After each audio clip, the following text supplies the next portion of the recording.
Bonjour à tous et à toutes. Je viens de recevoir une question qui m'est très importante, très sacrée d'ailleurs. La question c'est comment se remettre d'une rupture amoureuse. Alors il y a beaucoup de choses à dire. La première chose, c'est que, ayant vécu des ruptures amoureuses, quelques-unes au cours de ma vie, je peux vous dire que le temps est l'une des meilleures solutions. Parce qu'avec le temps, comment on appelle ça, la situation.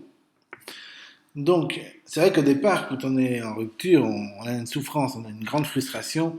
Et par exemple, on peut se mettre à manger un pot de crème de marron et un pot de Nutella le même jour avec des chips pour bien assembler le tout et pour faire face à la rupture. Donc au départ, on souffre. C'est une évidence, il y a de la souffrance. Et pour oublier cette souffrance, il faut commencer par lâcher prise sur la situation. Se dire que c'est pas la fin du monde. Vous voyez, c'est pas la mort, c'est pas la fin du monde. Parce qu'il y aura d'autres personnes que vous rencontrerez sur votre chemin ou personne. Après tout, vous voyez le pire du pire. Si vous rencontrez personne dans votre vie jusqu'à la fin de votre existence, ça peut être horrible pour vous ou une bénédiction. Il y a tellement de gens qui vivent très très bien tout seuls, sans pour autant être égoïstes, en pensant à tout le monde, leur famille, leurs proches, leurs amis, que même en voyant le pire du pire, de toute façon, c'est pas si mal que ça de se rendre compte que tant qu'on vit, il y a de l'espoir. Vous voyez, c'est ça qui est important à comprendre. Donc le fait d'être avec une personne ou triste tout seul, là c'est pire. C'est pire d'être avec une personne et triste avec elle ou agressif avec elle en permanence, à la violenter. Certaines personnes font ça carrément dans leur couple et ça c'est pas bon.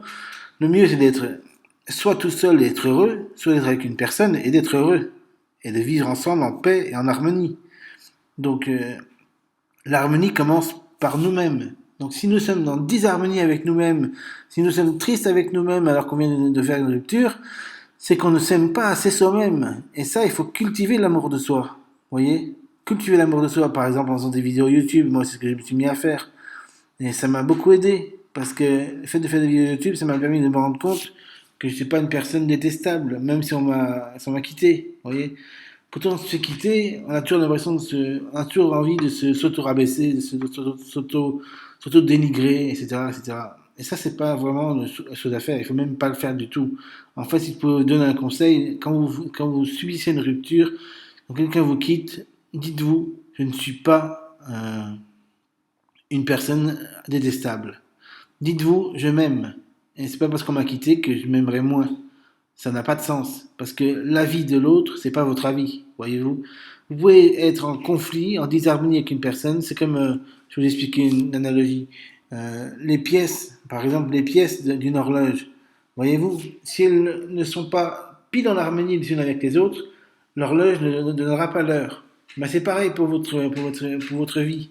Si votre pièce, votre cœur n'est pas en harmonie avec un autre cœur, ça ne vaut pas le coup de les mettre ensemble, parce qu'ils vont faire de la friction et l'horloge ne donnera pas l'heure. Si vous voulez l'heure dans votre vie, il faut être avec la bonne pièce, simplement. Ou être une pièce unique qui fonctionne très très bien toute seule, en indépendance. Ou avec des autres, évidemment, mais pas avec une âme sœur, dans cette vie, en tout cas. Si on croit aux vies supérieures, antérieures et ultérieures. Mais après, il ne faut pas désespérer parce qu'on est tout seul. Au contraire, il faut trouver le bonheur en soi-même, il faut trouver la liberté intérieure, il faut trouver la joie intérieure, l'amour intérieur. Il faut vivre en soi avec de l'amour, se donner de l'amour à soi-même, autant qu'on donnerait de l'amour à une âme sœur. Et dans ce cas-là, la rupture n'est plus aussi douloureuse qu'elle ne l'était auparavant, parce que la rupture n'est plus une condition de notre malheur, mais une condition de notre bonheur futur. Au contraire, elle renforce notre état d'esprit à se dire, d'accord, je n'étais pas en harmonie avec cette personne. C'est parce que ça vient pas forcément de moi ou de elle, ça vient de notre harmonie. Voyez-vous? C'est comme si on mettait un do avec un do dièse, ça sonne faux. Ça fait si on met un do avec un mi, ça fait ça sonne beaucoup plus juste. Ça fait un accord do majeur. Voyez-vous, c'est comme ça que ça marche. C'est comme de la musique. Et si vous voulez vous rendre compte que votre note sonne juste, il faut la réaccorder. Voyez-vous, comme un accordeur de piano. La note Do, elle sonne juste quand elle est accordée au Do majeur, au diapason, pour que le Do majeur soit le plus juste possible. Et ça, c'est votre travail de tous les jours. Vous ajustez, vous rendre le plus juste possible. Vous aimez davantage pour renforcer votre justesse. Et une fois que vous serez juste, alors le Mi juste sera accordé avec votre Do.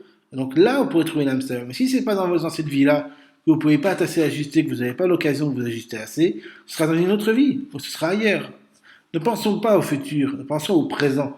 Le présent, vous avez un certain ajustement. Votre note a un certain degré d'ajustement. Et si vous voulez vous ajuster de manière le plus pro possible, alors faites en sorte de trouver les remèdes à cette justesse. Alors, les remèdes, il peut y en avoir plusieurs. Ça peut être une passion créatrice dans laquelle vous exercez votre art. Ça peut être un travail, ça peut être tout ce qui est du domaine du cœur et de la tête, parce qu'il faut les deux pour que ça marche bien, en cohésion. Si vous avez réussi à marier le cœur et la tête dans une activité quelconque, qui vous apporte une certaine satisfaction, un épanouissement, alors là, vous pourrez commencer par trouver votre justesse intérieure, et là, vous pourrez commencer à trouver votre âme sœur. Voilà. Et votre âme sœur, elle viendra comme une fleur, s'épanouir dans un champ de blé. Ouais, j'invente ça direct. Voilà, ce je vous laisse. Bye. J'espère que vous trouverez votre âme sœur. Et si vous ne la trouvez pas, vous la trouverez plus tard. Donc c'est même pas la peine de s'inquiéter sur ça. Ce qu'il faut, c'est que vous-même, vous soyez épanoui comme une fleur. Quand vous serez épanoui comme une fleur, il y aura d'autres fleurs qui s'épanouiront autour de vous et vous aurez l'opportunité de s'associer avec elles. Et tant que vous n'êtes pas ajusté, ne cherchez pas à vous mettre avec un mi, parce que votre do étant désaccordé, si vous vous mettez avec un mi, le do mi ne sera pas un accord do majeur, ce sera un accord de do majeur faux, dissonant. Et dans ce cas-là, vous n'aurez pas de relation harmonieuse avec autrui. Voilà, j'ai fait un peu de poésie, je vous laisse. Bye. J'espère que cette vidéo vous aura plu.